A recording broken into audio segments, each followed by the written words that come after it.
Ya, barakallahu fiik. Ini satu juga aspek yang perlu juga kita tahu, yang telah pun dibahaskan oleh para ulama, tentang kalau seorang itu solat, ya, lalu dia mendapati bahawa dalam solat dia tak khusyuk, ya. Khusyuk ni dia benda yang subjektif, yang kita tak dapat nak hitung, ya, kerana dia adalah urusan hati seperti yang kita dah sebut tadi. Jadi dia tak khusyuk, dia tak khusyuk banyak atau dia tak khusyuk sedikit, ya. Bagaimana dengan keadaan solatnya? Adakah sah ataupun terbatal? Adakah solat yang seperti itu boleh diterima, atau adakah dia perlu mengulanginya semula, ya? Di sini para ulama ada membahaskan tentangnya, ya. Dan boleh kita kata ada dua pendapat lah, ya, tentang solat seseorang yang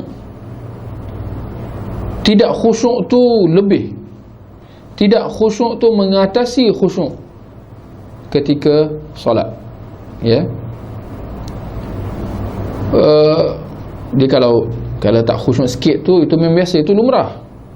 Kalau kita nak kata dia perlu khusyuk 100%, ini boleh kita kata hampir mustahil, ya.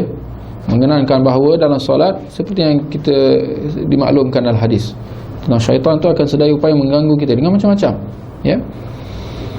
Tapi itulah, jadi kalau tak khusyuk sedikit itu tak ada masalah, ya, di kalangan para ulama semuanya. Tapi masalahnya adalah kalau tak khusyuk terlebih berbanding dengan khusyuk, ya, dia khusyuk ni sikit je, atau mungkin ketika rakaat pertama aja, atau lebih parah lagi ketika takbiratul ihram jadi khusyuk, Allahu akbar, lepas tu dia dah pergi ke mana-mana dah, macam-macam, ya, sedar-sedar dah imam salam, ya. Bagaimana dengan keadaan solat orang seperti ni? Kita kata ulama ada dua pendapat. Majoriti para ulama melihat bahawa solatnya sah, ya.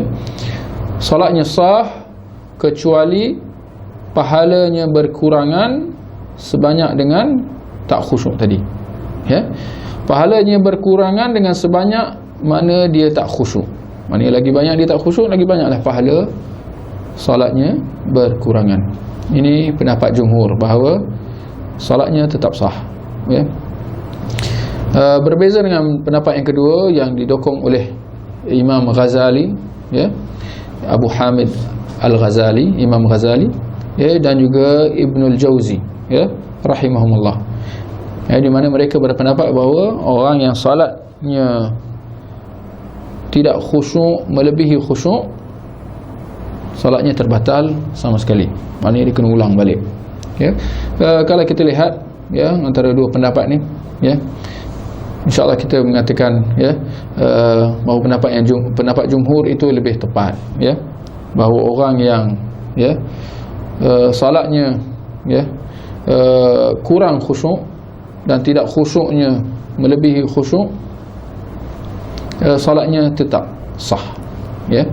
Kerana kalau kita nak kata sampai terbatal sama sekali, ini adalah satu hukum yang kita tak dapat lari daripada mengatakan bahawa dia perlukan kepada dalil khusus, dalil yang khas, ya, yang mana kita tidak ada dalil sama ada daripada Al-Quran ataupun hadis yang menunjukkan begitu, ya.